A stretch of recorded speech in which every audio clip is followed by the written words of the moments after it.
Hello everybody, this is Mr. Rob and welcome back to another episode of the Las Vegas Athletics franchise here on MLB The Show 24. And today I thought it would be a good time to have our next 18th edition of Down on the Farm, where we take a look at our minor league teams. Our major league clubs giving us a lot of frustration in the past couple of weeks, so let's take a look at the minor leagues to see how they're doing. If you're excited for this one, make sure you drop a like and you subscribe down below, especially if you want more franchise content. We'll start with AA, the Midland Rockhounds, who are having a really good season, 38-19. I feel like that's the best we've seen our minor league team do thus far. A couple of players to highlight down here. Not a lot on the offensive side of things, surprisingly, despite the record. Jack Winkler's been leading the way, a 10th round pick back in 2021, who's 29 years old. Hitting .288 down there in AA, and, if there's a time for him to potentially get a chance, this would probably be it. Where the bread and butter of this team and, the farm system is at the pitching prospects, including Miguel Vergara, who we'll see on the mound today. 4th round pick back in 2026, only 19 years old, and he's the 3rd best prospect in all of baseball. And one of the players he's behind is his teammate in David Young. Now, the AA Midland Rockhounds will be playing the Corpus Christi Hooks, and they are the AA affiliate of the Houston Astros. And the Astros farm system is not good. They don't have a single player in the top 100. So hopefully this is a game where our Rockhounds can take advantage of and spotlight pretty good. So we'll see how they do, as it'll be Miguel Vergara on the mound for the Rockhounds, Austin Hansen for the 24-33 Corpus Christi Hooks here at Minute Bank Ballpark. Yes, we use real stadiums here in this series. It's as realistic as it gets. Vergara will start off his day in the first, and after the first runner reaches base, the second will as well, as that'll be a bloop single, and just like that, the Hooks all of a sudden have runners on the corners. So we'll see how Vergara manages this. Trejo up next will hit this one well into right field, where it will be caught by Calabrese, but it will allow the first run of the ballgame to score, so the Hooks take an early 1-0 lead. 2 batters later, Omar Narvaez, yes, a former pro, still in the league, trying to do something at AA, and he's going to do something here. It's an RBI double for the former major leaguer. It's now 2-0 Hooks. Still only 1 down, 2 runners in scoring position, and Kroon will ground out. That's a big out for Vergara, trying to now strand the 2 runners on. Capel up next. He will make sure that doesn't happen. A single up the middle, and Vergara, one of the best prospects in all of baseball, gives up a 4 spot here in the first inning. Next batter is Gaudillo after a wild pitch, and he will get him to strike out. Generous call. They were down 4-0, so we'll see what the Rockhound offense can do as they get a couple of base runners in the first. After a walk, there's now 2 on, 2 out. And this will help things. A 3-run blast by Yorvis Torrealba into left center field. Perfectly timed that one and crushed it. 441.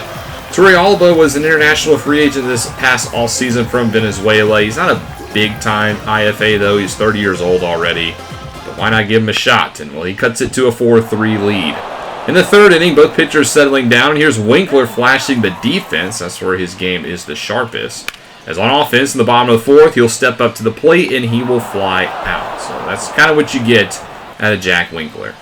Top 5, 2 down. Vergara will strike out the batter. As you can see, he's real settled in after that first inning. And he has some good stamina, so he can go deep into ball games. Bottom 5 now. Malone will also strike out, so Hansen also settling in for the Hooks. Top 6, Trejo leads off for Corpus Christi, and he will hit this one down the left field line. That one is going to be fair. That'll be a leadoff double for the road team. So Vergara getting in his first trouble since back in the first. 2 batters later, Narvaez again will strike down the left field line. That's going to be an RBI double for Narvaez. It's now 5-3 Hooks as he continues to try to hang on to his career. 2 down now, and Capel draws a walk. So Vergara, 2 on here, needs to get the final batter out. We'll give him the chance against Gaudillo, and he will do just that. Grounds it out. But the Hooks add 1 more in the 6th. Vergara will also take the 7th. And he would get through the 7th. So he goes 7 innings, 5 earns. To take away the first inning, it wasn't a bad performance. Bottom 7, the offense struggling to replicate that first inning, as Guerrero's now on the mound for the Hooks. And, he gets through the 7th, no problem. Luis Del Villar will take the 8th, and he will give up a 2-run bomb to Omar Narvaez. He's just essentially collecting a check at this point, just teeing off on Double-A pitching. And it's now 7-3 hooks. Del Villar is one of our better relief prospects, by the way. Did not have a good showing in this game. As the next batter, Kroon will also take him deep. Back-to-back jacks for the hooks. It's 8-3 now. Corpus Christi, as Del Villar will give up 3 earned and only go a third of an inning, essentially almost eliminating any chance the Rockhounds have in this ball game. Billy Sullivan will replace him, and he will get the next 2 batters to go down, as that's a horrible call on the low slider, but we'll take it. Bottom 9 now as we try our last hope, as here's Ryan Lasko hits this one off of the wall in left center field. The center fielder's second-round pick back in 2023 with a nice shot there. Next batter will be Torrealba, who had the 3-run bomb earlier, and he will add another RBI here. Down the right field line, that's going to be an RBI double, and Torrealba will have all 4 RBIs in the day. It's now an 8-4 game, still nobody out. Winkler now up next, a big spot for him. He hits it into right. It will be caught. That will tag Torrealba to third, so he gets now 90 feet away from home plate. Lonnie McCarthy up next will ground him over to short. McCarthy was a number 6 overall pick back in 2026. Hasn't developed yet, but he gets an RBI there. It's now 8-5, but we're down to our final outs, and Gonzalez will ground out, and that will do it for this one. The Hooks win it by a final score of 8-5, able to ride the hot start into the rest of the game, and they beat the Rockhounds. Omar Narvaez, the player of the game. I mean, he's playing against essentially Double-A players, and he's a former major leaguer.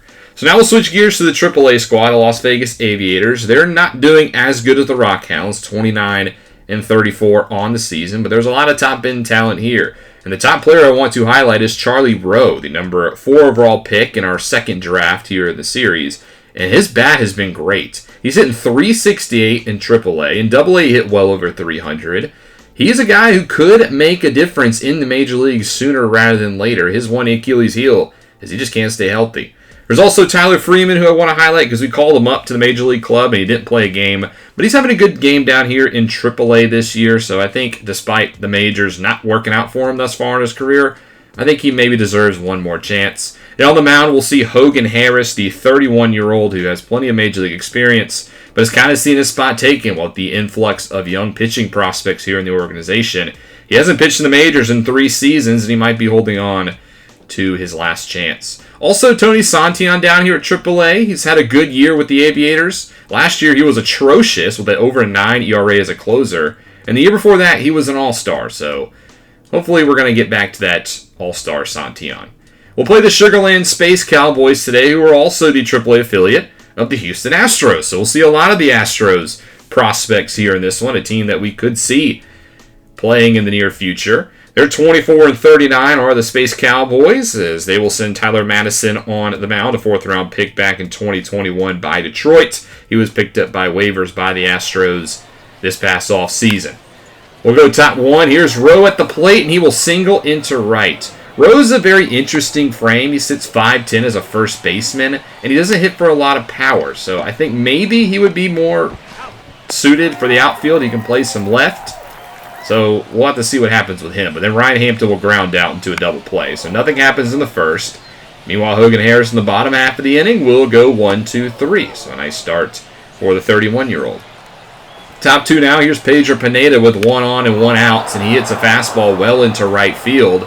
This one's got some carry and it will clear the fence. A 2-run shot for Pedro Pineda. We saw him a lot with the A's last year. Played in 101 games. Only hit .206. Hit 6 home runs last year. He's already got 6 home runs this year with AAA. And the 24-year-olds gets us out to a 2-0 lead. Third inning now, 1 out for Tyler Freeman, who hits this one well into center field, and it will be past the diving glove of the outfielder.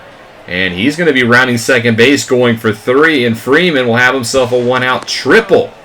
So a nice hit there by our third baseman.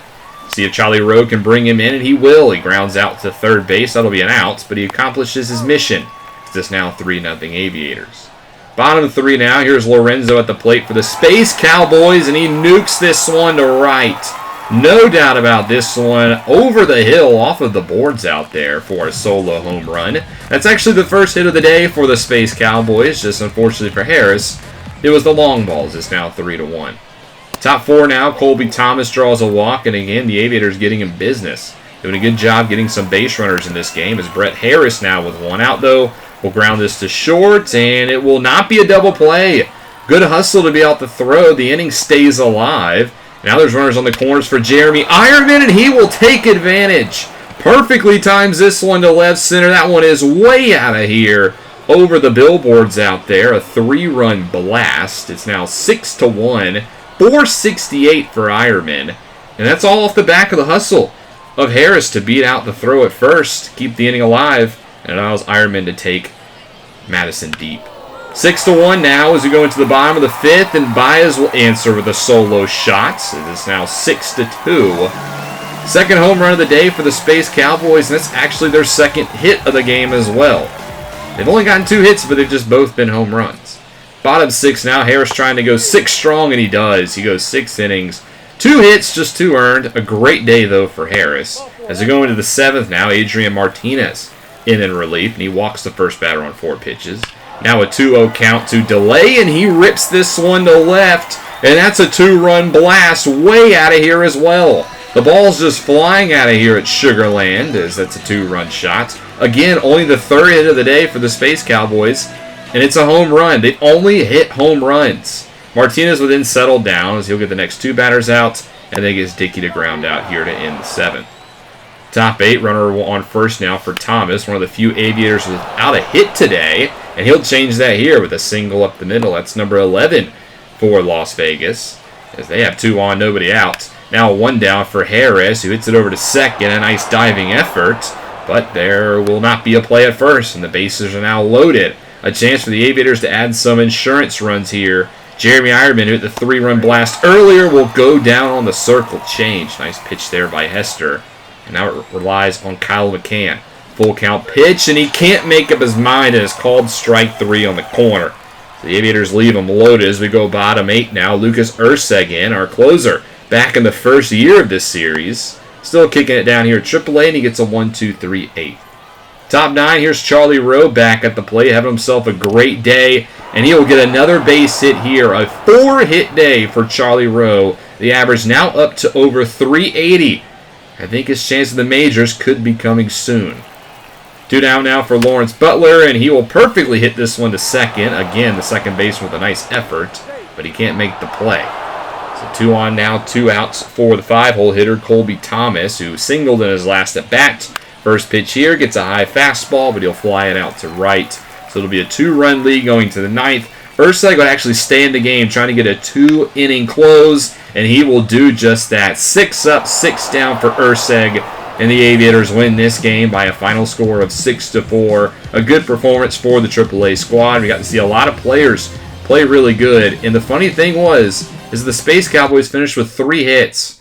All 3 hits, home runs. They never got a ball hit inside the ballpark. That's kind of funny.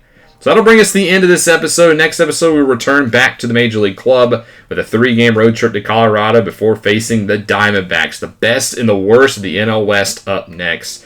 But let me know in the comment section below what you think of our prospects. Is there anybody that stood out to you that you think might deserve a chance at the majors coming up? But thank you guys so much for watching. Hope you guys enjoyed. If you did, make sure you drop that like and you subscribe down below, especially if you want more franchise content. This is Mr. Rob, and I'll see you in the next one.